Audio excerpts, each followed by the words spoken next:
Bapa minta biar firman-Mu datang di tengah-tengah kami. Berbicaralah kepada kami ya Tuhan. Beri kami pengertian akan kehendak-Mu ini. Demi nama Tuhan Yesus. Haleluya. Amin. Amin. Puji Tuhan. Saudara sekalian, apa yang saya ingin bagikan pada malam hari ini, sesuatu yang membutuhkan akan konsentrasi kita yang lebih atau ekstra dibandingkan dengan yang lain. Kira-kira sebulan yang lalu, ketika saya ke Jakarta, Tuhan menggerakkan hati saya untuk menulis sebuah buku tentang hadirat Tuhan. Dan selama ini kita belajar secara terpotong-potong dan tidak teratur, dan didorong untuk menuliskan akan apa yang selama ini diajarkan dalam satu buku tentang hadirat Tuhan. Luar biasa, Tuhan tolong begitu rupa, dalam waktu kira-kira 1 minggu, saya selesaikan buku yang saya harapkan tebalnya tidak lebih dari 70 halaman, sehingga kita bisa dengan cepat melihat akan isinya, karena saya tahu orang Indonesia minat bacanya rendah sekali. Baca mungkin, beli mungkin bukunya John Bevere, hampir 300 halaman, dibaca sampai bab pertama belum habis, tutup, nggak tahu sampai kapan bab kedua diteruskan, saudara. Saya nggak tahu, Anda baca sampai habis tidak bukunya John Bevere, itu perlu diperiksa ulang akan apa yang kita baca. Lalu kemudian saya berdoa, saya selesaikan semuanya. Saya berdoa, saya berkata begini, Tuhan beri saya seorang partner, seorang hamba Tuhan yang bisa memberikan kata pengantar untuk buku ini, karena saya pikir saya perlu orang lain untuk mengkoreksi buku yang ada. Yang pertama, supaya paling tidak sebelum dicetak, ada hamba Tuhan lain yang senior, yang ngerti betul firman Tuhan, dan mempraktekkan dalam hidupnya, dan dipakai Tuhan, membaca akan apa yang saya tulis, supaya kalau ada hal-hal yang tidak jelas, atau mungkin dipandangnya tidak benar, atau hanya merupakan opini manusia, diluruskan dan kemudian dikoreksi. Dan yang kedua, kalau sampai ada rekan lain hamba Tuhan yang memberikan kata pengantar, itu merupakan blessing buat saya. Karena ini penting sekali buat orang yang pengen ngerti apa isinya, mereka diyakinkan karena ada hamba Tuhan lain yang sudah membaca akan naskahnya sebelum dicetak. Ketika saya berdoa, saya diingatkan seorang teman, Bapak Timotius Arifin, yang jadi gembala sidang di Denpasar. Lalu kemudian saya tulis surat dan saya kirimkan naskah saya ke Denpasar. Beberapa hari kemudian dia telepon saya dan dia berkata, Pak, saya sudah terima naskahnya. Saya baru terima tadi pagi karena saya baru pulang dari Manado. Dan dia berkata, pada prinsipnya saya akan berikan apa yang Bapak minta, saya akan berikan kata pengantarnya. Tapi saya minta waktu dulu untuk membaca bagaimana isinya. Lalu hari Selasa yang lalu, pagi-pagi, dia telepon saya 2 kali dari Denpasar, dia interlokal. Kali yang kedua kami ketemu, dan dia berkata begini, saya sudah baca apa yang Bapak tulis, dan dia berkata, tapi saya menyarankan ditambah dengan satu bagian. Coba jelaskan dan Bapak pelajari dulu tentang apa yang disebut dengan tabernakel Musa, tabernakel Daud, dan tabernakel Salomo. Karena itu merupakan perjalanan daripada sejarah gereja, dan juga apa yang Allah rencanakan berkaitan dengan hadirat Tuhan yang dimanifestasikan. Karena hari ini saya melihat, saudara, banyak orang Kristen, para pemimpin pujian terutama yang seringkali berkata, mari kita masuk ke hadirat Tuhan. Nah, kata-kata itu hanya berupa kata-kata yang diulang-ulang, klise, yang berulang-ulang diucapkan tanpa pernah ngerti makna yang sebenarnya. Orang berkata, mari kita masuk hadirat Tuhan. Yang diajak juga tidak tahu kapan masuknya, sudah masuk atau belum, sampai pulang nggak tahu, ini sudah keluar atau masih di dalam hadirat Tuhan. Jadi nggak jelas sekali, itu hanya omongan manusia yang tanpa pengalaman, tanpa realitas sebenarnya. Dan banyak yang tidak mengerti apa itu hadirat yang dimanifestasikan, yang sebetulnya Allah rencanakan akan dikembalikan di dalam gerejanya pada akhir zaman ini. Lalu Pak Arifin memberikan saya rekomendasi sebuah buku yang kebetulan saya juga punya. Dan beliau berkata, Bapak tolong baca buku ini sebagai referensi. Dan lihat ada bagian yang menjelaskan soal hal itu.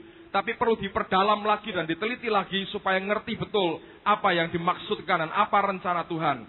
Dan dia berkata, pujian dan penyembahan saja tidak cukup untuk membawa hadirat Allah dinyatakan di dalam gerejanya. Nah, lalu kemudian kami akhiri pembicaraan yang ada, lalu sejam kemudian kami berangkat ke Karangkobar. Selesai kebaktian di sana, saya baca sebentar buku itu, ajaib sekali. Buat saya ajaib, saudara. Ketika saya buka itu persis pada halaman yang memang saya sedang cari, yang membicarakan akan hal itu. Lalu saya baca isinya dan luar biasa.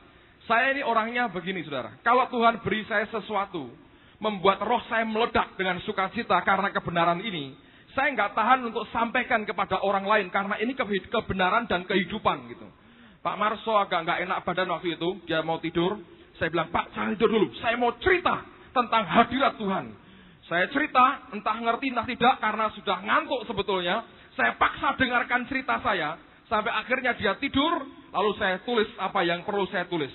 Dan malam itu saya selesaikan beberapa lembar tambahan yang dibutuhkan dengan cepat sekali, karena itu memenuhi roh saya, membuat saya akhirnya meledak dengan sukacita.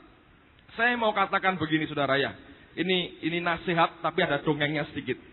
Saya mau beritahu saudara, jadi orang lebih baik ekspresif. Yang di dalam sama dengan yang di luar. Jadi orang jangan munafik, saudara. Yang di dalam beda dengan yang di luar. Itu membuat kesulitan banyak orang.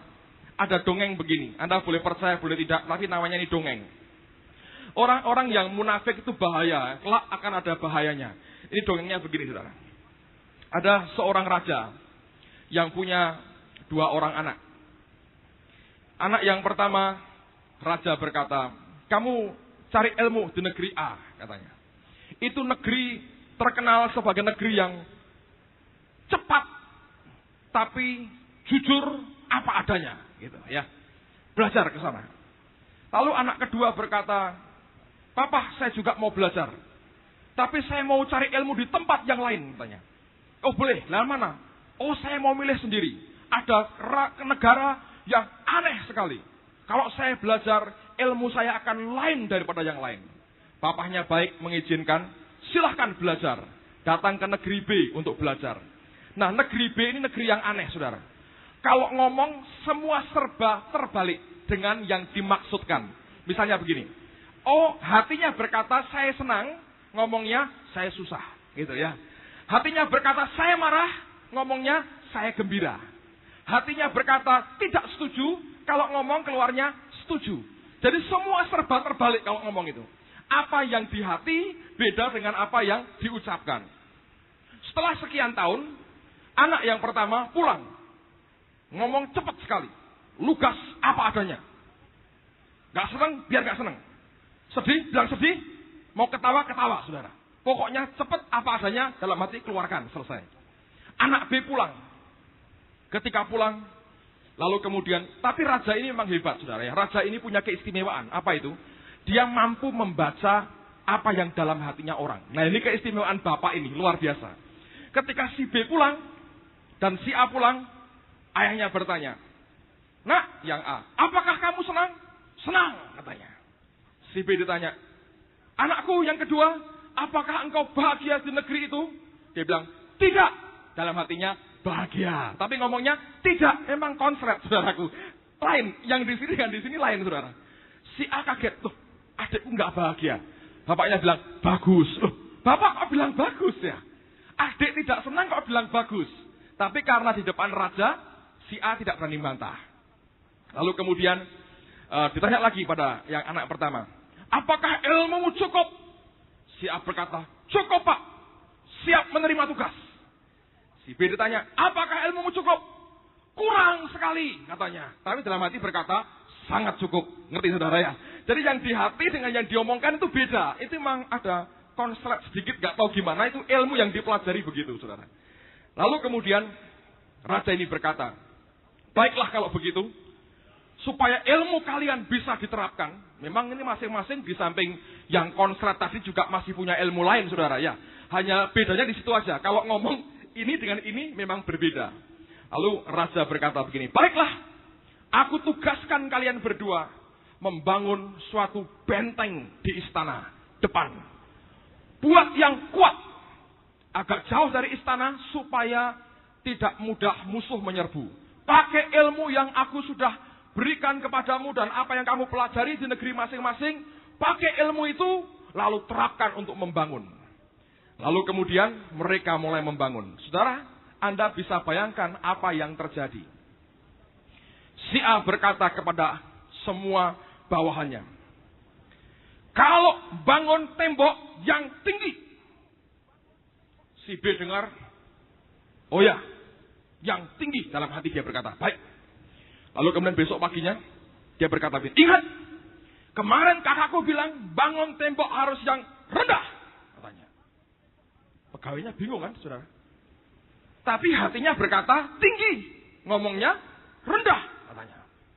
Ribut si A. Siapa bilang suruh rendah? Adikmu bilang rendah. Waduh, konslet terjadi, saudara. Nah, akhirnya didamaikan oleh papahnya. Oh, enggak, ini salah paham. Maksudnya sama. Coba, kamu maksudmu rendah seberapa? Ya segini, kata adiknya. Oh, bener. Jadi, oh rendah itu. Ya wes, gitu ya. Sekali enggak apa-apa, saudara. Lalu, mulai lagi. Kalau bangun pintu gerbang yang sempit, kata si A, supaya musuh tidak gampang masuk. Si B dengar, wah setuju, betul. Besok paginya gantian si B yang jaga, ngasih komando. Dengar kemarin, kakakku bilang, bangun pintu yang lebar. Dalam hatinya, sempit sebetulnya ngomongnya, tapi keluar di sininya, lebar katanya. Lalu bingung lagi, konslet lagi, didamaikan sama papahnya. Sampai terakhir, ada masalah yang gawat sekali, saudara. Sungguh-sungguh musuh menyerbu. Dan si A berkata, dia perintahkan, ingat, mulai hari ini, gerbang harus ditutup, katanya. Si B dengar, siap, katanya. Gerbang harus tutup. Dia komandan barisan terdepan. Dia ngomong pada anak buahnya, seperti pesan kakakku, mulai hari ini gerbang harus dibuka, katanya. Nah ini musuh menyerbu, saudaraku, konslet di sini. Hari itu kebobolan, musuh masuk. Waduh, korban banyak sekali. Akhirnya bisa dihalau dan mundur. Lalu ketika melihat rakyatnya berjatuhan dan banyak yang mati, raja ini melihat, waduh, ini nggak bisa ini. Tidak bisa. Kalau terus-terusan seperti ini, hancur semua rakyatku. Akhirnya raja berkata, di antara semua isi kerajaan ini, yang bisa membaca hati hanya aku seorang. Lalu dia berkata, anakku B yang aku kasihi, mari pulang saja ke istana dengan papahmu. Ngomong-ngomongmu tidak masalah. Toh aku ngerti isi hatimu. Aku tidak akan baca perkataan mulutmu. Aku akan baca isi hatimu. Si B dibawa pulang, saudara. Selesailah masalahnya. Saya beritahu, saudara. Jangan konslet ya, saudara. Nek bapak di surga ngelihat ini ngerepoti, ayo pulang saja. Aku yang ngerti hati. Ngerti, saudara? Ini akhir zaman loh, saya beritahu. Ini tidak mesin-mesin loh, saudara ya. Jadi kalau saudara konslet terus di sini dan menimbulkan ribut-ribut terus, bapaknya berkata, ayo pulang aja nak, pulang. Daripada gerbang suruh nutup, kamu bilang buka. Loh, tapi aku tulus, papa. Beginilah keadaanku, tulus aku. Gak bisa aku suruh ngomong, buka yang buka. Itu sudah dari sononya dibuat begitu. Lah ya, yang ngerti hati siapa? Cuma papahmu. Mari kumpul sama papa aja. Tinggalkan orang kerja, orang perang tinggalkan aja. Ikut pulang. Diajak pulang, saudara. Ngerti nggak, saudara? Jadi jangan konslet, apa adanya sampaikan. Jujur, sincere. Amin, saudaraku. Nah itu dongeng. Yang ngarang siapa? Saya sendiri, saudara. Rahasiakan pengarangnya. Baik, saudara sekalian, sekarang saya mau ajak kita melihat firman Tuhan. Nanti dongeng terlalu banyak, waktunya habis. Kisah Rasul pasal 5, seperti apa hadirat Tuhan yang dimanifestasikan. Kisah Rasul pasal 5, lihat mulai ayat yang ke-12. Kisah Rasul pasal 5, ayat yang ke-12, sampai dengan ayat yang ke-16. Kisah Rasul pasal 5, mulai ayat yang ke-12.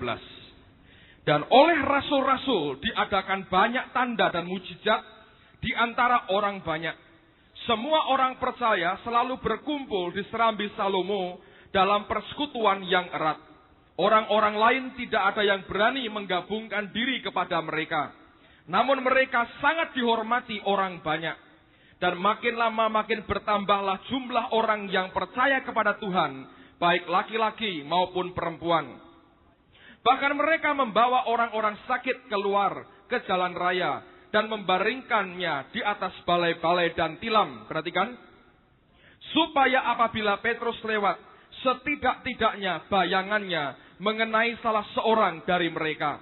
Dan juga orang banyak dari kota-kota di sekitar Yerusalem datang berduyun-duyun serta membawa orang-orang yang sakit dan orang-orang yang diganggu roh jahat, dan mereka semua disembuhkan.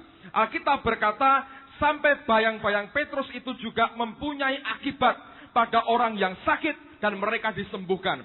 Dalam bahasa aslinya, kata bayang-bayang itu diterjemahkan, terjemahan hurufiahnya adalah radiasi. Radiasi daripada Petrus itu menyembuhkan akan orang sakit. Itu bukan radiasi pribadinya Petrus, tapi Allah yang di dalam Petrus terpancar begitu kuat, sehingga manifestasinya orang-orang yang sakit disembuhkan. Saudara, ini yang namanya hadirat yang dimanifestasikan. Nah, pola yang Tuhan berikan adalah Allah memberikan kita mencicipi akan hadiratnya di zaman gereja yang mula-mula. Nah, zaman gereja akhir zaman ini akan makin dahsyat apa yang Tuhan akan manifestasikan di tengah-tengah gerejanya. Contoh kedua, dalam Kisah Rasul pasal yang ke-19. Ayat yang ke-11 dan ayat yang ke-12. Kisah Rasul 19, ayat 11 dan ayat yang ke-12. Oleh Paulus, Allah mengadakan mujizat-mujizat yang luar biasa. Bahkan orang membawa sapu tangan atau kain yang pernah dipakai oleh Paulus dan meletakkannya atas orang-orang sakit. Maka lenyaplah penyakit mereka dan keluarlah roh-roh jahat.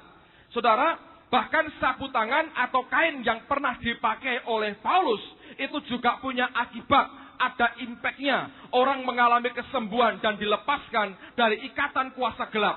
Hanya oleh karena pakaian atau kain yang pernah dipakai oleh Rasul Paulus. Apa sebetulnya? Radiasi daripada hadirat Allah yang menguasai akan diri pribadi daripada Rasul Paulus begitu luar biasa kuatnya sampai mempengaruhi, nempel pada pakaian dan kain yang pernah dipakainya. Ini luar biasa.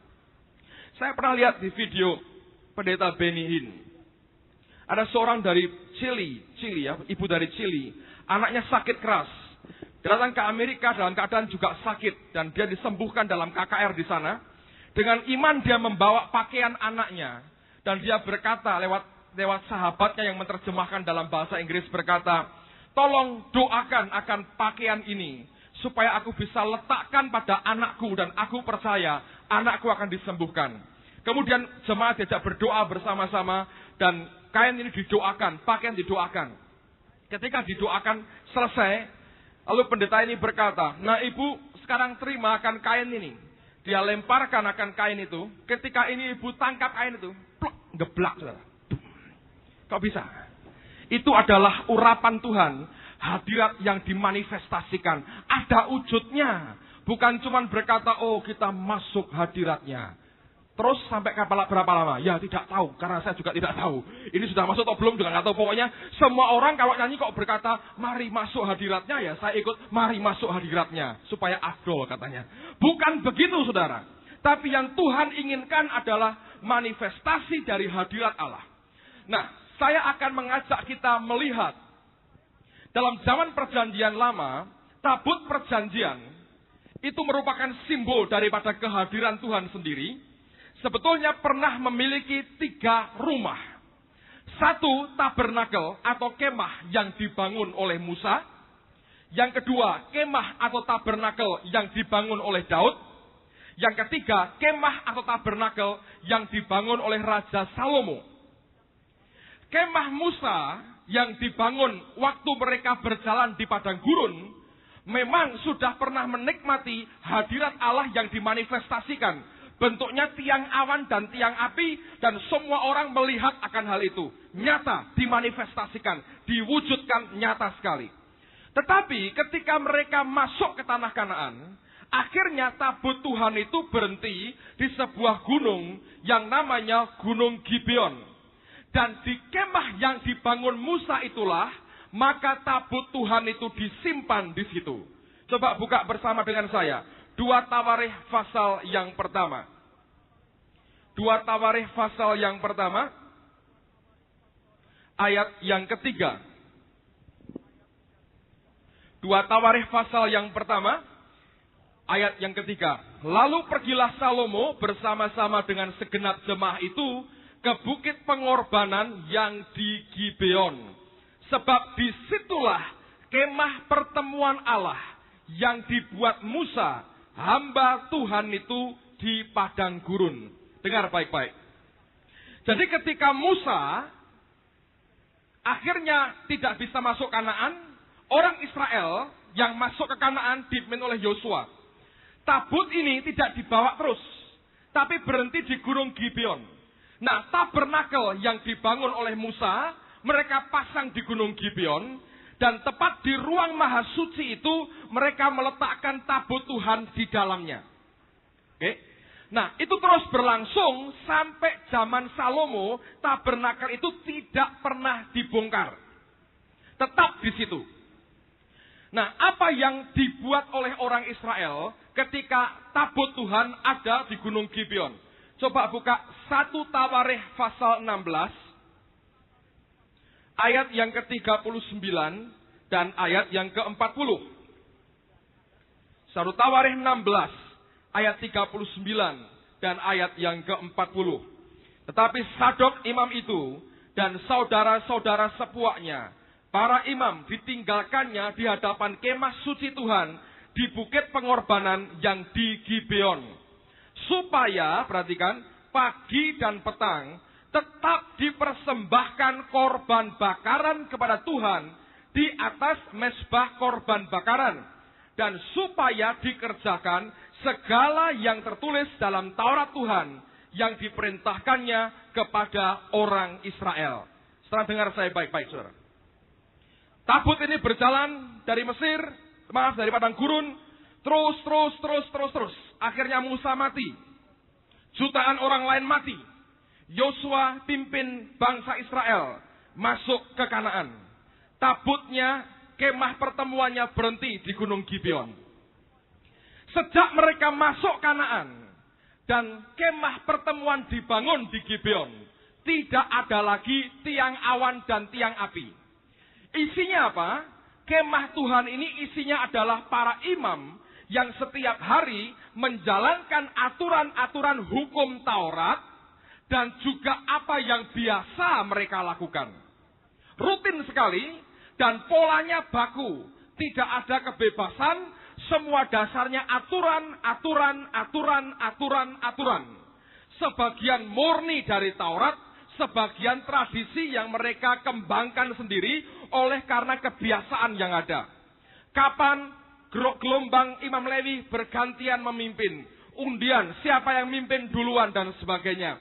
Lalu pakaiannya seperti apa, korban disembelih bagian apanya, penumpahan darahnya seperti apa, kapan saatnya korban diberikan lagi, korban pagi jam berapa, korban petang jam berapa. Itu setiap hari, rutin. Pola yang rutinitas seperti itu dikerjakan di Gunung Gibeon.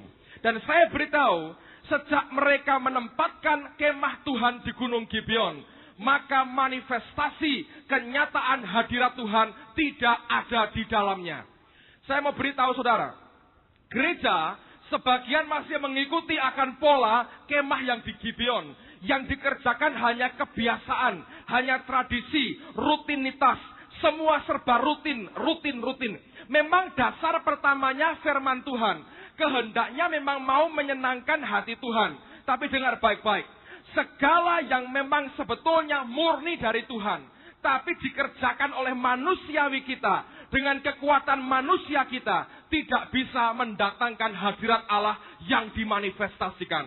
Di kemah Musa di Gunung Gibeon ada hukum Tuhan, ada kebiasaan yang dipelihara bertahun-tahun. Tapi hadirat Allah tidak pernah muncul di Gunung Gibeon. Orang tidak melihat lagi akan tiang awan dan tiang api. Orang tidak melihat lagi manifestasi bahwa Allah hadir di situ. Tidak ada.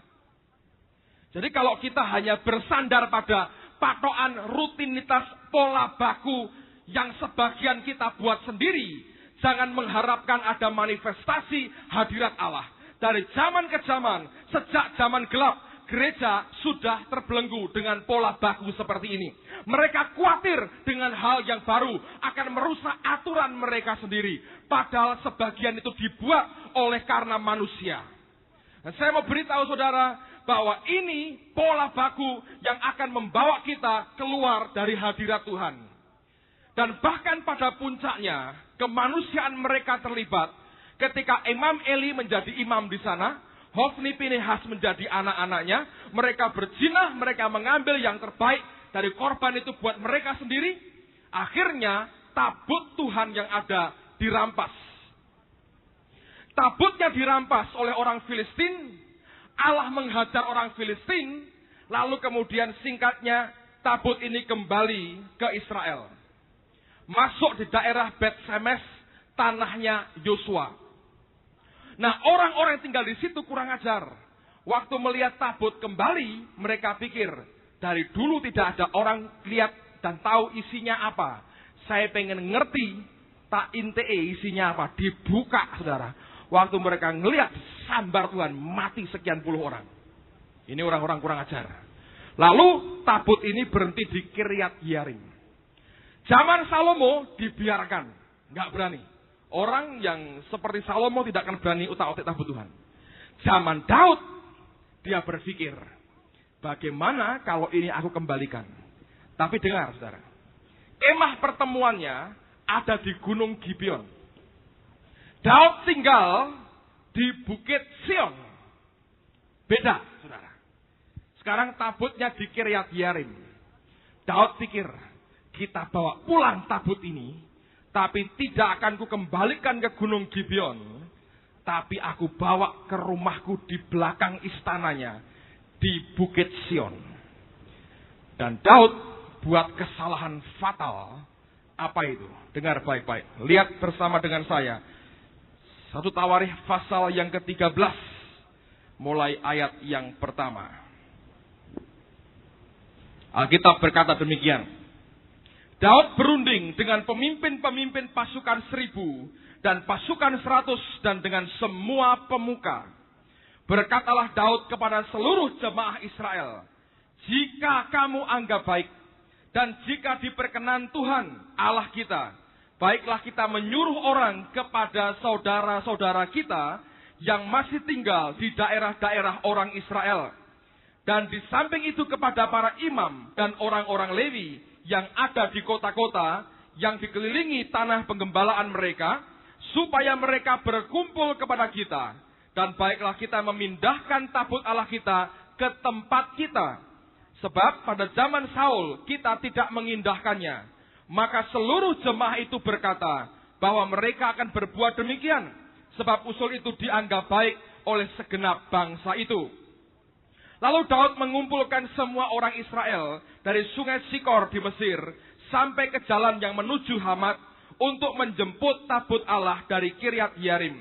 Lalu Daud dan segenap orang Israel berangkat ke Baala ke Kiryat Yearim yang termasuk wilayah Yehuda untuk mengangkut dari sana tabut Allah yang disebut dengan nama Tuhan yang bertahta di atas kerubim. Mereka menaikkan tabut Allah itu ke dalam kereta yang baru dari rumah Abinadab. Sedang Usa dan Ahio mengantarkan kereta itu. Daud dan seluruh orang Israel menari-nari di hadapan Allah dengan sekuat tenaga, diiringi nyanyian, kecapi, gambus, rebana, seracap, dan nafiri. Ketika mereka sampai ke tempat pengirikan Kidon, maka Usa mengulurkan tangannya memegang tabut itu, karena lembu-lembu itu tergelincir. Maka bangkitlah murka Tuhan terhadap Usa, lalu ia membunuh dia oleh karena Usa telah mengulurkan tangannya kepada tabut itu. Ia mati di sana di hadapan Tuhan Allah. Daud menjadi marah karena Tuhan telah menyambar Usa demikian hebatnya. Maka tempat itu disebut orang Peres Usa sampai sekarang. Pada waktu itu Daud menjadi takut kepada Allah. Lalu katanya, bagaimanakah aku dapat membawa tabut Allah itu ke tempatku? Sebab itu Daud tidak mau memindahkan tabut itu ke tempatnya, ke kota Daud.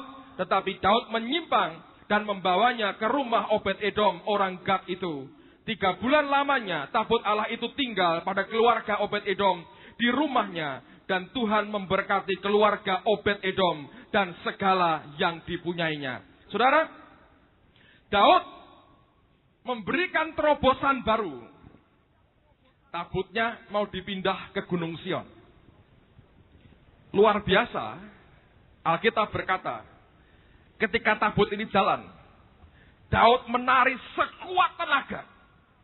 Diiringi ceracap, gambus, rebana, tarian, nari, nyanyi sekuat tenaga. Charismatic style, saudara, ngerti? Praise and worship. Kalau di sini tadi, peraturan, tidak boleh begini, awas, sesat, ini bahaya, yang ini tidak boleh dilanggar, ini harus dirapatkan dulu, ini planning tahun depan, diatur, ini berbahaya, oh itu apa, sesat. Gitu kan saudara ya? Daudnya, akibatnya apa? Tabut dirampas. Sudah, di Kiryat Yarim ini, sekarang muncul gerakan karismatik, dipimpin oleh MC-nya Raja Daud. Ku kan menari, wah luar biasa, lompat-lompat karismatik, tapi tidak punya firman Tuhan. Dia melupakan hukum Tuhan. Jadi saya mau beritahu, antusias, lompat-lompat, tepuk tangan, ternyata tidak segala-galanya. Kalau engkau mengabaikan hukum Tuhan, seperti Usa, Allah berkata harus dipikul oleh imam Lewi, orang Lewi. Daud bukan jelek saudara. Dibangunkan, dibuatkan kereta baru, brand new, grace, baru saudara. Taruh di atasnya, diangkat, ditarik dengan lembu. Tuhan murka. Lihat apa yang Daud katakan. Buka dengan saya sekarang. Sarut Tawarikh pasal 15. Ayat 1 dan ayat yang kedua. Ini orang yang belajar cepat lewat pengalaman yang tidak baik. Pasal 15. Daud membuat bagi dirinya gedung-gedung di kota Daud. Lalu ia menyiapkan tempat bagi tabut Allah dan membentangkan kemah untuk itu. Lihat, dia hanya bentangkan kemah. Ayat 2. Ketika itu berkatalah Daud, janganlah ada yang mengangkat tabut Allah selain dari orang Lewi. Sebab merekalah yang dipilih Tuhan untuk mengangkat tabut Tuhan. Dan untuk menyelenggarakannya sampai selama-lamanya. Lalu kemudian, lihat pada ayat yang ke-12. Apa yang dikatakan? Dan berkata kepada mereka, hai kamu ini, para kepala puak dari orang Lewi, kuduskanlah dirimu, kamu ini dan saudara-saudara sepuakmu, supaya kamu mengangkut tabut Tuhan Allah Israel ke tempat yang telah kau siapkan untuk itu. Sebab, oleh karena pada pertama kali kamu tidak hadir, maka Tuhan Allah kita telah menyambar di tengah-tengah kita, sebab kita tidak meminta petunjuknya seperti seharusnya. Jadi, para imam dan orang-orang Lewi menguduskan dirinya untuk mengangkut tabut Tuhan Allah Israel. Kemudian Bani Lewi mengangkat tabut Allah itu dengan gandar pengusung di atas bahu mereka, seperti yang diperintahkan Musa sesuai dengan firman Tuhan. Lihat saudara, Daud belajar. Tadinya, haleluya, praise and worship. Lompat-lompat ya, bermazmur. Nubuat, gitu ya. Kuasa Tuhan dinyatakan. Itu bahaya saudara. Kalau engkau tidak ngerti akan hukum Tuhan. Banyak orang karismatik terjadi ekses, kenapa? Gampang berkata, Tuhan bicara, begini. 2 hari kemudian, Tuhan bicara, begitu. Kok beda? Ya tak tahu, terserah Tuhan, beda kok. Mau apa? Enak aja. Biasanya beda lagi, kok beda? Nggak tahu. Dia kan maha kuasa, terserah dia aja. Aku hanya dengar, katanya. Tuhan ngomong, terserah tuh. Beda-beda terserah. Ngawurnya luar biasa. Tuhan dibuat inkonsisten. Ngawur sekali. Ini karismatik tanpa ngerti firman Tuhan. Bahayanya luar biasa. Oh, Tuhan bicara. Tuhan bicara. Tuhan bicara. Gampang ya. Tuhan bicara. Saya beritahu, saudara. Yang modal Gibeon, aturan. Dengar. Tidak ada hadirat yang dimanifestasikan. Yang cuma tari-tarian, rebana, lompat-lompat, bermasmur, seruling kecapi, praise and worship, tok. Nah, disambar Tuhan. Daud belajar, keliru aku. Ada hukum-hukum yang aku langgar. Bertobatnya. Kumpulkan orang Lewi. Dan Anda perhatikan, ketika dipindahkan ke Gunung Sion, ada ciri apa? Daud tidak membangun seperti Musa, loh saudara. Jangan lupa. Musa membangun ada halaman, ruang suci, maha suci. Daud tidak. Pasang kemah satu, taruh di tengahnya. Sekali buka pintu, langsung tabut. Gak ada halaman, ruang suci, maha suci, gak ada. Di belakang rumahnya, di belakang istananya, dia bangun kemah, isinya apa? Tabut. Simbol apa sebetulnya? Keintiman. Orang karismatik semua begitu. Maunya intim dengan Tuhan kan. Oh, Tuhan bicara. Saya bilang, betul itu. Saya ngalami dalam hidup saya, Tuhan bicara. Sampai tadi sore juga dia masih bicara kepada saya. Ngerti? Tuhan bicara. Memang Tuhan bicara. Tuhan bicara, saudara. Saya juga ngalami Tuhan bicara. Ada keintiman. Tapi keintiman dengan Tuhan tidak boleh membuat kita jadi seenaknya dengan dia. Saudara boleh kenal dengan seorang bapak yang namanya Bapak Soeharto. Boleh kenal baik. Oh, teman saya Pak itu dulu. Boleh. Tapi dia tetap presiden RI. Harus hormati dia. Jangan seenaknya, saudara. Ngerti nggak? Itu membuat akibat bagi hidup kita. Kita tetap harus hormat dia sebagai presiden. Sekalipun kau berkata aku teman baiknya, boleh. Tapi rasa hormat kita tidak boleh kurang, saudara. Dengan Tuhan hal yang sama terjadi. Kalau kita sudah merasa intim dengan dia, biasanya dengan gampang kita berbuat dosa. Teman kok Tuhan, nanti minta maaf ya gampang. Gak apa-apa. Kalau di Gibeon, itu aturan-aturan, itu gak intim dengan Tuhan. No. Dosa, neraka mereka. Kalau saya kan intim. Sekali buka pintu, langsung Tuhan. Kalau mereka kan, pintu pertama, halaman. Pintu kedua, ruang suci. Pintu ketiga, maha suci. Blek mati. Ini gak usah katanya. Daud tinggal buka pintu satu. Langsung ketemu Tuhan. Haleluya. Keintiman dengan Tuhan tidak pernah bisa membuat kita kurang ajar dengan dia. Orang karismatik seperti Daud. Dalam Yesus kita bersaudara. Sama aja lah. Lewi atau kereta atau lembu sama aja. Kita imamat yang rajani. Dalam Yesus bersaudara. Enggak urusan lah. Pendeta, penginjil, itu majelis atau apa. Enggak urusan dah. Enggak ada begitu-begitu. Semua kita dalam bersaudara semua. Cobaan saudara. Tarik. Pasti kena. Ini yang membuat gerakan ini hancur, saudara. Kenapa? Aturannya enggak ada. Dan akhirnya Daud belajar. Waktu dia ngerti betapa murkanya Tuhan. Dia berkata, aku harus berikan kebebasan kepada roh. Tapi aku harus ikut aturan hukum Tuhan. Yang tradisi manusia aku bisa tinggalkan. Tapi yang hukum Tuhan aku tidak boleh dan tidak pernah bisa abaikan. Lihat pasal 16 sekarang. Saya tambahkan di sini. Ayat yang pertama mulai. Pasal 16 dari 1 Tawarikh. Apa yang dibuat oleh Daud kemudian. Ayat pertama. Tabut Allah itu dibawa masuk. Lalu diletakkan di tengah-tengah kemah yang dipasang Daud untuk itu. Kemudian mereka mempersembahkan korban bakaran. Dan korban keselamatan di hadapan Allah. Setelah Daud selesai mempersembahkan korban bakaran. Dan korban keselamatan. Diberkatinya lah bangsa itu demi nama Tuhan. Lalu dibagikannya kepada setiap orang Israel, baik laki-laki maupun perempuan, kepada masing-masing sekeping roti, sekerat daging, dan sepotong kue kismis. Juga diangkatnya dari orang Lewi itu beberapa orang sebagai pelayan di hadapan tabut Tuhan untuk memasyurkan Tuhan Allah Israel dan menyanyikan syukur dan puji-pujian baginya.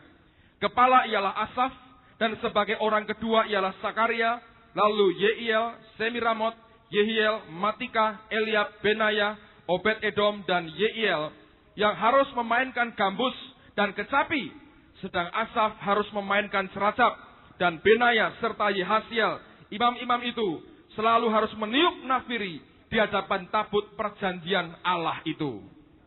Lihat ayat 39 dan 40 lagi dari pasal yang sama.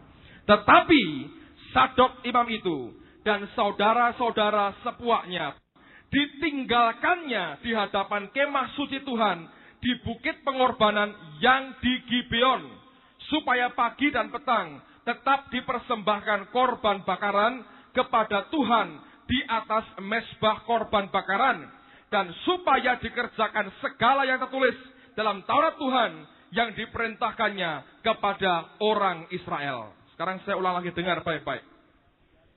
Di Kiryat Yearim, saudara. Tabut, anggap ini tabut, saudara ya. Tabut Tuhan. Daud pertama keliru. Dia bawa pulang dengan model karismatik. Lompat-lompat, menari, rebana, nubuat, suara Tuhan, brang-breng, brang-breng, brang-breng. Enggak jalankan hukum Tuhan. Tidak ada kuasanya. Allah marah, disambar Usa, mati. Ketika dia belajar sesuatu, dia berkata, kebebasan roh harus juga menjalankan hukum Tuhan. Dia panggil orang Lewi, ini tugasmu, angkat tabut ini, pakai gandar, persis seperti yang Musa perintahkan, yang Tuhan perintahkan lewat Musa. Ketika diangkut, saudara, dengar, kebebasan roh yang disertai dengan dasar firman, powernya hebat. Istri daripada Daud, lihat begitu Daudnya menari-nari, dia tertawa dalam hati, sambar Tuhan, mandul saudara. Ngerti? Daud belajar, akhirnya tetap yang kedua nari, tetap saudaraku, karismatik saudara ya. Bahasa roh mungkin kira-kira kalau sekarang, karismatik tetap nari, dancing in the spirit, nubuat firman Tuhan mulai dijalankan dan dia tetap dalam roh. Akhirnya dibawa ke Gunung Sion. Nah, sini Gunung Sionnya, saudara. Dan apa yang terjadi? Di Gunung Sion, dia perintahkan Asaf dan suku bangsanya untuk meniup nafiri terus di hadapan Tuhan. Praise and worship-nya jalan terus. Di Gunung Gibeon, Sadok dan teman-temannya memberi korban terus. Walaupun tabutnya tidak ada, kemah Musanya tetap. Simbol Taurat hukum Tuhan. Bakar terus korban di hadapan Tuhan. Aneh, saudara. Di depan tabut, praise and worship. Di kemah, kasih sesuai yang Tuhan perintahkan. Tetap dijalankan. Luar biasa. Daud gabungkan dua-duanya. Kebebasan dalam roh, dia gabung dengan firman Tuhan. Dia kerjakan dua-dua. Sana jalankan hukum Tuhan. Sini berikan kebebasan roh, pujian, penyembahan, keintiman. Dia coba jalankan dua-duanya. Luar biasa apa yang dibuat oleh Daud. Dengar saudara. Tetapi di Gunung Sion tidak ada hadirat Allah yang dimanifestasikan. Tidak ada. Banyak orang karismatik sudah merasa dirinya hebat. Berkata, nih sudah hebat. Bukan cuma ngerti roh, firman juga aku hebat. Tapi tidak ada manifestasi hadirat Tuhan. Akhirnya kita hanya berputar-putar, dan tidak pernah bisa keluar dari itu. Kapan hadirat Allah itu baru dimanifestasikan, saudara? Itu zaman daripada Salomo. Buka bersama dengan saya 2 Tawarikh. Mari saudara, buka dulu 2 Tawarikh. Saya tunjukkan buat saudara contoh ini. Pasal yang kelima, ayat yang ke-13 dan ayat yang ke-14. Ini zaman Salomo. 2 Tawarikh pasal 5, ayat 13 dan 14. Di zaman ini hadiratnya baru dimanifestasikan. 2 Tawarikh 5, ayat 13 dan 14. Lalu para peniup nafiri dan para penyanyi itu serentak memperdengarkan paduan suaranya untuk menyanyikan puji-pujian dan syukur kepada Tuhan. Mereka menyaringkan suara dengan nafiri, ceracap, dan alat-alat musik sambil memuji Tuhan dengan ucapan, sebab Ia baik, bahwasanya untuk selama-lamanya kasih setianya. Pada ketika itu, rumah itu, yakni rumah Tuhan, dipenuhi awan, sehingga imam-imam itu tidak tahan berdiri untuk menyelenggarakan kebaktian oleh karena awan itu, sebab kemuliaan Tuhan memenuhi rumah Allah. Hanya pada zaman Salomo hadiratnya dinyatakan. Kenapa, saudara? Lihat yang pertama, 1 Raja-Raja pasal yang ketiga. Lihat apa yang dibuat oleh Salomo. 1 Raja-Raja pasal yang ketiga, ayat yang keempat. 1 Raja-Raja 3, ayat yang keempat. Alkitab berkata demikian. Pada suatu hari raja pergi ke Gibeon untuk mempersembahkan korban, sebab disitulah bukit pengorbanan yang paling besar. 1000 korban bakaran dipersembahkan Salomo di atas mezbah itu. Saudara sekalian, Salomo memberikan korban bakaran di Gunung Gibeon, tempat kemah Musa. Dia hormati. Simbol bahwa dia menghormati hukum Tuhan, firman Allah, pengajaran firman Tuhan. Dia hormati, dia berikan korban. Lalu, setelah korban dia beri, Tuhan menampakkan diri kepadanya lewat mimpi. Dan karena dia bersyukur, lihat pada pasal yang sama, ayat yang ke-15. Lalu terjagalah Salomo, ternyata ia bermimpi. Sekembalinya ke Yerusalem, berdirilah ia di hadapan tabut perjanjian Tuhan. Dipersembahkannya korban-korban bakaran dan korban-korban keselamatan. Kemudian ia mengadakan perjamuan bagi semua pegawainya. Aneh, saudara. Dia berikan korban di mana? Di Gunung Gibeon. Ketika dia terima mimpi dari Allah, dia pulang ke Yerusalem, ke Gunung Sion. Dia juga bersyukur memberikan korban di hadapan tabut Tuhan. Salomo menggabungkan lagi keduanya. Firman dan kebebasan di dalam roh. Firman dan pekerjaan roh. Dia gabung jadi satu. Dan ternyata bukan hanya ini. Karena ketika Daud menggabung jadi satu, hadiratnya belum dinyatakan. Banyak orang berkata, mau lihat kemuliaan Tuhan, firman dan roh harus seimbang. Hanya itu. Saya bilang, tidak benar, saudara. Daud pernah mengerjakan dua digabung jadi satu. Hasilnya tidak seperti yang diharapkan. Baru zaman Salomo, dia bangun bait Allah.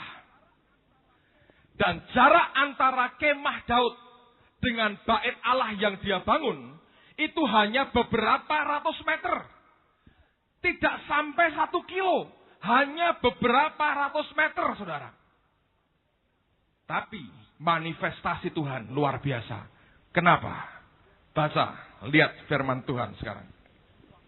2 Tawarikh pasal yang kelima. 2 Tawarikh pasal yang kelima. Ayat yang kedua mulai. 2 Tawarikh pasal 5. Ayat yang kedua. Alkitab berkata demikian. Pada waktu itu Salomo menyuruh para tua-tua Israel dan semua kepala suku, para pemimpin puak orang Israel berkumpul di Yerusalem untuk mengangkut tabut perjanjian Tuhan dari kota Daud, yaitu Sion. Maka pada hari raya di bulan ke-7 berkumpullah di hadapan raja semua orang Lewi. Setelah semua tua-tua orang Israel datang, maka orang-orang Lewi mengangkat tabut itu. Mereka mengangkut tabut itu dan kemah pertemuan dan segala barang kudus yang ada dalam kemah itu. Semuanya itu diangkut oleh imam-imam dan orang-orang Lewi. Tetapi perhatikan ini. Raja Salomo dan segenap umat Israel yang sudah berkumpul di hadapannya berdiri di depan tabut itu dan mempersembahkan kambing domba, dan lembu sapi yang tidak terhitung dan tidak terbilang banyaknya. Dengar baik-baik, saudara. Memindahkan tabut dari Bukit Sion ke Bait Allah Salomo hanya beberapa ratus meter. Dan ini yang dibuat Salomo, yang membuat hadiratnya dimanifestasikan. Di depan tabut itu, mereka menyembelih hewan sembelian dalam jumlah yang tidak terbilang lagi. Setiap melangkah sembelih banyak sekali. Banyak sekali. Anda bisa bayangkan, jarak beberapa ratus meter, sembelihannya tidak terbilang banyaknya. Itu berarti jalan yang dilalui tabut itu, yang diangkat oleh para imam, adalah jalan yang dilumuri dan dibanjiri oleh darah. Imamat berkata, the life of the flesh is in the blood. Kehidupan itu ada di dalam darah. Karena korban kehidupan, darah itu yang dibanjiri, yang membanjiri akan jalan itu. Setiap tapak daripada imam itu yang diinjak adalah kubangan darah korban, saudara. Dan itu yang membuat hadiratnya turun, saudara. Kita belajar firman Tuhan. Hanya belajar hukum-hukum tok tanpa Roh Kudus. Tidak ada kehidupan. Engkau hanya diajar Taurat. Pengetahuanmu bisa luar biasa. Dengar baik-baik. Orang yang punya pengetahuan yang luar biasa, yang tidak dikuasai Roh Allah, orang ini orang paling berbahaya, saudara. Saya ambil contoh hidup saya sendiri. Saya nggak berkata saya hebat soal pengetahuan. Tapi saya ini orang yang gemar membaca. Saya juga baca firman Tuhan. Belasan tahun saya belajar firman Tuhan. Kalau hidup saya tidak dikontrol Roh Allah, saya ini orang paling berbahaya. Kenapa? Karena secara manusia, kalau kita perhatikan, ada banyak firman Tuhan ini yang kita bisa adu satu dengan yang lain. Bisa nggak? Bisa. Ambil contoh begini. Saudara, ada ayat yang berkata, kalau orang tidak mau bertobat, serahkan tubuhnya kepada iblis supaya rohnya binasa. Oke? Tapi Yesus berkata, harus mengampuni 70 kali 7. Saya adu bisa nggak ayat itu? Bisa. Karena saya ngerti banyak hal, kalau hidup saya hanya tahu aturan, tapi Roh Allah tidak menguasai saya ini orang yang paling berbahaya. Saya bisa ikut kemana angin yang membuat saya untung. Misalnya, orang-orang karismatik itu menguntungkan saya, misalnya. Karena ngasih uang banyak, ngasih macam-macam, bangunkan rumah, ngasih duit deposito 1 miliar misalnya. Wah, karismatik semua, itu misalnya ya. Belum ada sih, saudara. Nggak tahu, ntar, siapa tahu. Itu ngasih macam-macam begitu ya, gitu. Lalu kemudian, wah karismatik kan. Lalu, saya bisa pakai ayat-ayat. Saya sikat orang yang anti karismatik. Nih ayatnya. Bang, bang, bang, bang. Karena angin ini berembus menguntungkan saya. Tapi satu kali orang karismatik fitnah saya. Macam-macam ngomongnya. Saya bisa berbalik, saya berkata, akhir zaman berkata, penyesat banyak. Uji setiap roh. Yang penting itu kasih. Saya hantam bisa nggak? Bisa, saudara. Kenapa? Karena itu ngisi di mana? Di pikiran saya. Kenapa ada hamba Tuhan yang bolak-balik? Kenapa? Karena ininya, aturannya dia ngerti banyak. Hatinya tidak penuh dengan roh. Tidak ngerti apa yang harus dikatakan. Tapi otaknya jalan oleh karena Gibeon. Aturan. Orang-orang yang ngerti firman dan aturan Tuhan banyak. Yang hidupnya tidak total dikuasai roh. Hari ini dia bisa bilang, ini dari roh Allah. Besok dia bisa bilang, setan. Bisa, saudara. Dan dia bisa pakai puluhan ayat. Karena kalau saya adu, ada ayat-ayat yang saya bisa adu, saudara. Berdasarkan apa yang saya mau. Padahal itu semua dari Tuhan. Dan hanya rohnya yang bisa memberikan kehidupan kepada kita. Ngerti, saudara? Jadi kalau Anda makin ngerti firman, hati-hati. Karena saudara bisa mainkan itu dengan otak, saudara. Bisa. Kalau controlling spiritmu kuat sekali, kau bisa pakai setiap ayat untuk bela diri atau Anda bisa hantam orang lain. Bisa. Kenapa hari ini antar pandangan teologi misalnya tidak bisa disatukan? Anda, loh Pak, kok kenapa ya? Ada orang kok nggak bisa percaya Roh Kudus? Lawang gamblang kayak gini. Dari satu segi betul. Tapi orang-orang ini punya kemampuan pikiran yang berkata, aku bisa buktikan dari cetakan Alkitab yang sama itu sesat. Dan dia keluarkan begitu banyak ayat yang menurut dia membackup pandangannya. Diadu ayat. Bang, hancur nggak saudara? Yang rugi siapa? Jemaatnya berantakan semua. Nah ini yang kita harus mengerti. Jadi makanya di Gibeon tidak ada hadirat Tuhan. Nggak ada.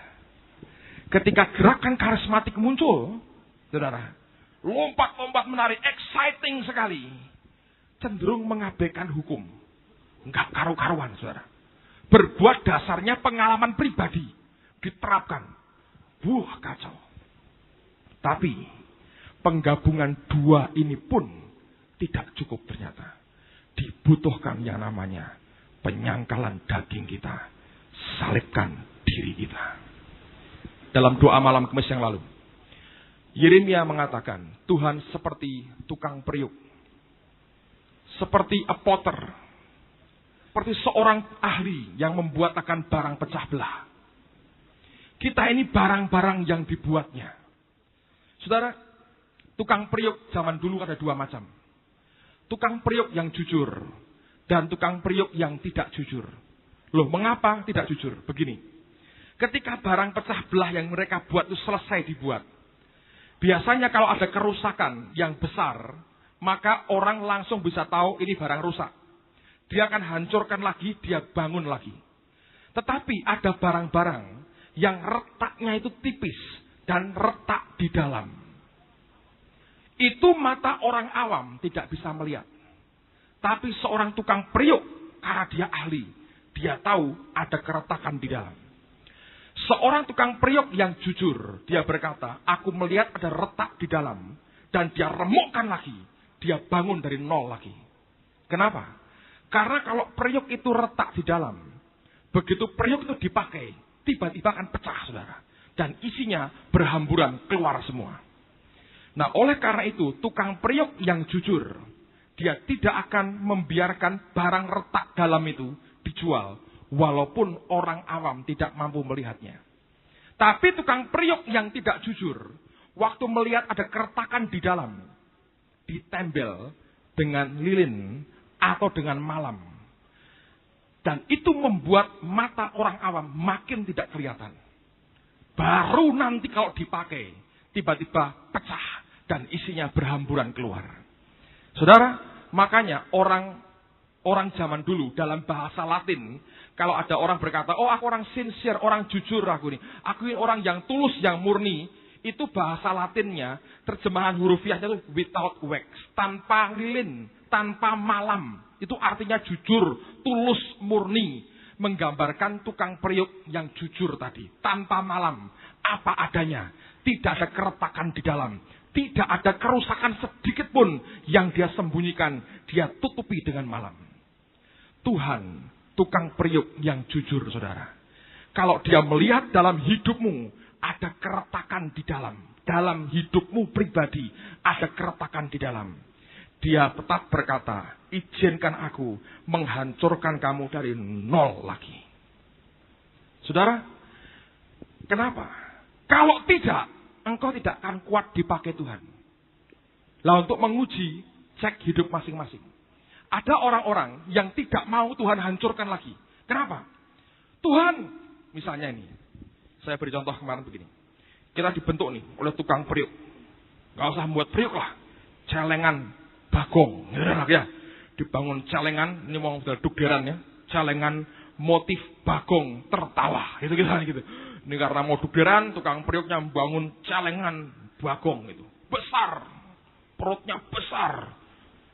Besar sebaratnya besar juga. Kumisnya panjang. Pokoknya ini celengan bagong. Bagus sekali. Tapi yang buat tahu, ini retak di dalam ini. Isi uang terlalu banyak. Diangkat, ambiar ini biasanya. Kalau sudah ambiar, ini uang bisa semebar kemana-mana. Orang lain panen, royoan. Yang punya uang nangis. Ya kalau uang 5 rupiahan. Kalau logam emas yang dimasukkan. Sekarang diangkat ambiar bagaimana. Lalu biasanya tukang periuknya berkata, hei celengan Bagong. Sorry ya, kamu sudah bagus dari luar. Tapi dalammu itu retak di dalam. Aku mau remukkan lagi dari awal. Pilihannya pada celengan ini. Karena celengannya siapa? Ya kita ini celengannya, saudara. Kita bisa berkata, ya Tuhan silahkan. Dari nol lagi, enggak jadi masalah. Dia remukkan lagi. Dia bangun lagi. Kerikil-kerikilnya, dia buang, saudara. Dia buang. Semua konslet tadi, ditariki semua, saudara. Ngerti? Karena itu yang membuat keretakan konslet tadi, saudara. Lalu dia bangun lagi. Tapi ada celengan-celengan yang tidak mau. Oh, enggak usah Tuhan. Gini itu udah bagus. Enggak dipakai enggak apa-apa, asal pajangan. Kamu nanti di gereja karunianya apa kalau begini? Ya karunia hadir. Pokoknya aku asal hadirkan. Sudah, karunia ke-13. Karunia hadir, katanya begitu. Saudara, saya beritahu. Ada orang-orang yang dari luar sepertinya luar biasa.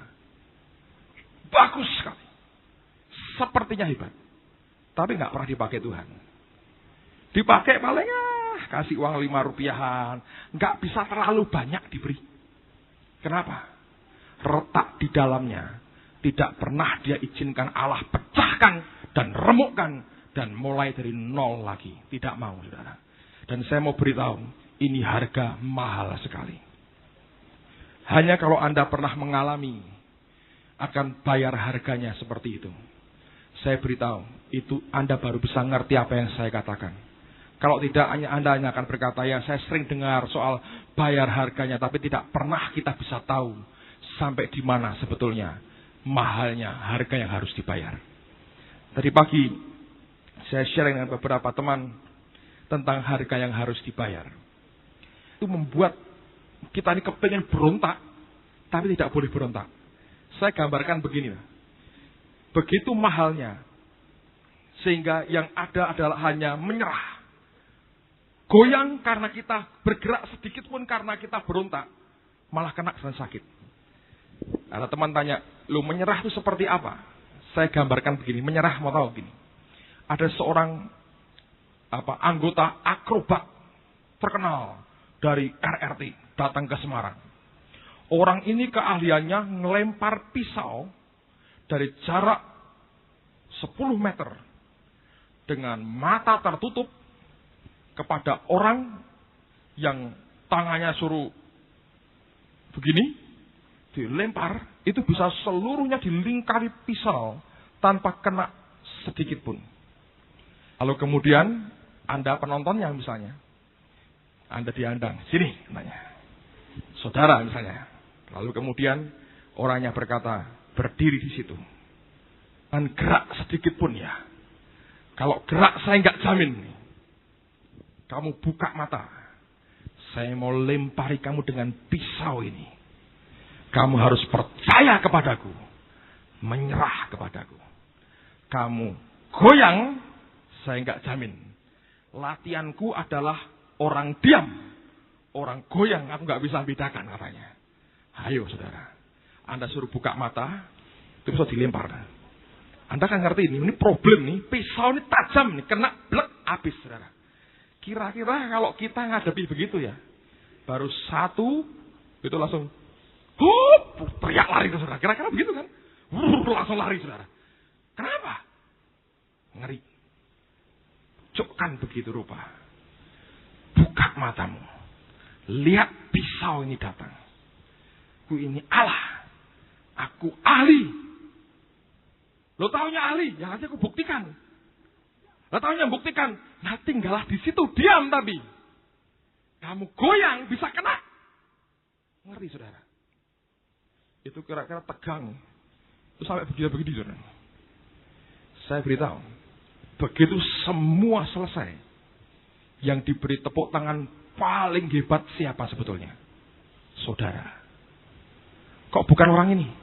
Itu kerjaannya dia tiap hari. Keberanianmu menghadapi pisau-pisau itu loh. Membuat orang berkata, hebat. Anda mau tahu kekristenan? Ini kekristenan. Aturan-aturan, pengetahuan, firman, tok. Tanpa roh Allah menguasai saudara. Farisi, munafik. Tidak akan pernah Anda bisa jalankan. Lompat-lompat, exciting. Kegairan, tok. Tanpa firman Tuhan. Sesat. Digabung ini dua. Tok, saudara. Tidak cukup. Hadiratnya tidak dimanifestasikan. Dibutuhkan jalan darah yang harus dilewati. Yaitu kehidupan kita. Ini loh kekristenan saya beritahu. Harganya mahal, saudara. Harganya mahal. Saya tahu. Mahal sekali. Mahal sekali. Tapi semua kita harus sampai ke titik itu. Kalau belum ada penyerahan dengan Tuhan total, goyang kita masih banyak. Repot, saudara. Saya gambarkan seperti kena. Dan terus terang sudah luka beberapa. Karena goyang. Saya pikir pisaunya mau ke kiri. Saya ke kanan, malah kena, saudara. Beberapa kali saya jujur berkata, dalam hidup saya, kena yang seperti itu. Dan susah. Tapi saya mau komplain dengan Tuhan. Dia berkata, kamu kan sudah ngerti. Jangan dipotong salibnya. Jalani. Saya bilang, iya Tuhan. Mahalnya seperti ini. Ya, mahal. Very expensive. Tapi saudara akan melihat kehidupan yang dirubah. Dan jadi saluran berkat Tuhan yang luar biasa untuk kemuliaan namanya. Kalau setiap kita berani bayar harganya seperti itu. Saya tidak bisa ceritakan semua seperti yang saya ceritakan tadi pagi tentu. Tapi saya mau katakan buat saudara, mahal. Mahal. Dan Tuhan itu baik sekali. Tuhan itu baik sekali. Hebatnya Tuhan itu begini. Kalau saudara sudah makin bayar mahal gitu ya, sudah rohmu berteriak dengan Tuhan. Oh dia baik. Kasih penghiburan sedikit. Gitu. Bangkit lagi. Seperti petinju. Ting, duduk lagi. Kebiur di air dulu, saudaraku ya. Kasih minum dulu, pijeti. Iya, jalan lagi. Bayangin, itu terus dia akan begitu. Sampai engkau kalahkan musuhmu. Sampai wasitnya angkat tangan. Walaupun engkau teler-teler begini. Engkau akan keluar sebagai pemenang, saudara. Ngerti gak? Dengan Tuhan itu begitu. Saudara sedang apa? Wah Pak, sedang dipijeti. Nah ya, sebentar lagi saudara. Tunggu lonceng. Next round, ronde berikutnya saudaraku. Lagi disiram air Pak, segar. Kasih minum Pak. Pijeti, wah ya bagus saya bilang. Tunggu, next round. Teng, berdiri saudaraku. Nggak bisa, tinju isinya lari. Terus nggak bisa saudaraku. Nggak ada. Petinju isinya lari, menghindar. Terus itu guyonan dan dagelan namanya saudara. Hidup kita bukan begitu. Saudara harus fight sampai engkau menang. Sampai tanganmu diangkat. Dan engkau berkata, ini kemenangan yang Tuhan beri. Ngerti saudara? Satu kali, saya terima sebuah barang. Barang ini perjuangan, pergumulan, dan gojlokan buat hidup saya. Berapa lama saudara? Setahun. Untuk barang satu ini. Ketika barang itu saya dapatkan, saya berkata, Tuhan, setengah tahun pertama saya gagal. Tapi setengah tahun yang kedua aku berkemenangan. Saya angkat barang ini di hadapan Tuhan. Saya bilang, ini trofi saya Tuhan. Ini trofi saya. Saya mau beritahu saudara, kalau engkau bisa bertahan seperti itu. Jalan darah. Oh ya. Dari kadang-kadang begini, saya ceritain. Engkau ngerti, Tuhan berkata begini. Buat hal ini. Ini. Ketika kau kerjakan, tiba-tiba saudara melihat hasilnya tidak seperti yang kau harapkan. Dan ketika kau bertanya kepada Tuhan, sepertinya dia diam saja. Bingung gak saudara? Dihabiskan betul. Dihabiskan. Sampai engkau bisa tersungkur. Dan kalau engkau makin habis, saudara tidak akan pernah dengar lagi keluar dari omongan orang yang habis berkata, gua paling hebat. Tidak ada. Contohnya siapa? Yakub.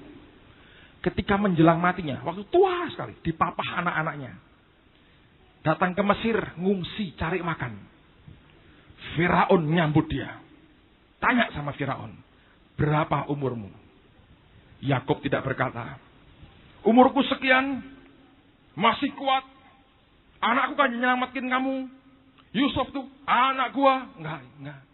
Ini lihat anak-anak saya, hebat-hebat semua. Enggak. Aku Israel, pernah gulat dengan Tuhan dan aku menang. Enggak. Dia berkata, umur hari-hariku tuh pendek.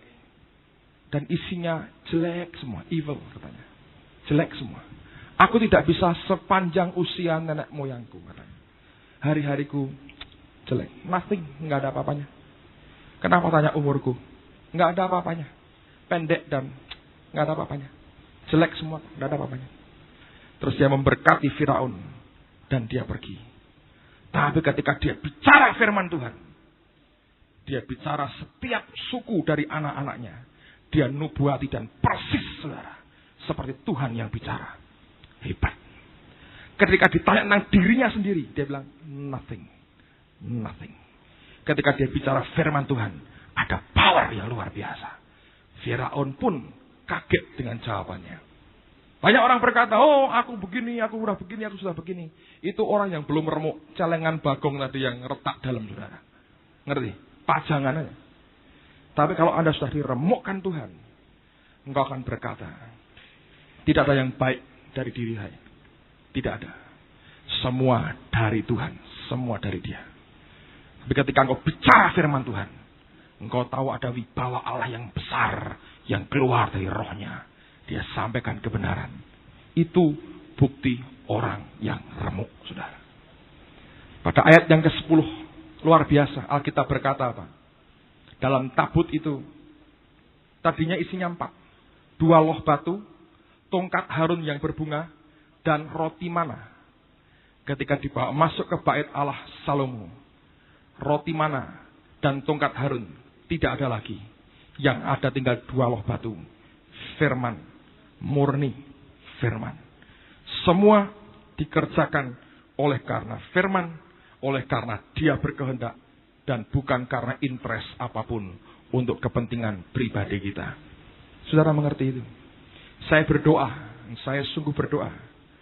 Setiap kita pada akhirnya bisa berkata, ya Tuhan, aku mau bayar harganya. Saya bersyukur, saya punya banyak saudara-saudara di tempat ini yang mau bersama-sama bayar harganya. Ada orang-orang yang tiap siang sembahyang, meratap, berseru di hadapan Tuhan tiap hari. Ada puluhan orang yang tiap Sabtu berteriak di tempat ini, berseru kepada Tuhan. Saya mau beritahu, saudara tidak akan pernah kecewa dengan apa yang Anda kerjakan di hadapan Tuhan. Kelak engkau akan membuktikan semua itu mendatangkan kemuliaan. Tambah dengan satu hal, izinkan dirimu diremukkan sebelum engkau dimuliakan. Ketika buku saya yang pertama dicetak aja belum, Tuhan berkata, buat yang kedua. Keluar begitu cepat. Dia bilang, beri judul, diremukkan sebelum dimuliakan. Ketika saya ketik gitu, cepat sekali. Dia ajar saya begitu luar biasa. Dan saya berkata, Tuhan, engkau dahsyat sekali. Setiap kali saya ketik, saya bukan karena saya mainan komputer, sudah. Emang saya belajar, tapi sudah bisa. Kalau cuma ngetik aja sudah. Cepat sekali. Tapi itu saatnya di mana Roh Allah mengajar banyak hal. Bagaimana hidup kita sedia diremukkan sebelum kita dimuliakan. Ada harga yang kita harus bayar. Dan saya berkata, Tuhan, dagingku tidak akan sanggup bayar ini. Hanya semua karena anugerah-Mu. Amin, saudara. Jadi kalau Anda sedang berduka cita, sedang diremukkan itu susah, saudara. Nekan sekali. Yang sedang menanti kita, kalau engkau sedia bayar harganya. Apa Pak yang Dia minta? Yang paling engkau cintai, yang paling engkau pertahankan, yang paling engkau berkata orang lain jangan sentuh yang satu ini. Itu yang biasanya Dia minta dalam hidup kita. Ada banyak orang berkata, Tuhan memang tidak minta banyak, tapi dia minta semua, saudara. Dia nggak minta banyak, dia hanya minta semua. Semua dia minta. Berani? Saya kemarin malam dengar khotbahnya Pak Yusak. Dia nggak pernah sampaikan khotbah ini, saya rasa. Waktu dia belum menikah, dia lagi pacaran dengan istri yang sekarang ini. Ketika itu dia sedang kuliah di Jogja, ambil kedokteran gigi. Istrinya di Semarang, memang orang Semarang. Dia dengar firman Tuhan. Yusak, aku mau ambil istrimu. Loh kok sekarang Tuhan? Kan katanya aku jadi hamba Tuhan, katanya. Ya, aku mau ambil sekarang. Terus dia berkata, jangan sekarang dong Tuhan. Saya mau ngerasakan dulu kawin seperti apa. Nanti kalau ada orang konseling kan saya bisa menjawab, loh orang kawin seperti ini, aku pernah kawin. Nah kalau aku tidak jadi kawin kan nanti kalau ada orang kawin ribut kan aku tidak bisa memberi nasihat. Gitu ya. Oke, jadi gimana? Ya jangan sekarang. Nantilah kalau anaknya sudah 1, baru boleh diambil. Lalu kemudian, hari berikutnya dapat telegram. Calon istrinya sakit keras. Harap segera pulang. Dia pulang, kalau nggak salah ke Telogorjo ya. Telogorjo atau Elizabeth. 2 rumah sakit itu. Sampai di sana sudah ribut pada kumpul semua keluarganya. Kenapa? Istrinya digotong, digeledek, saudara.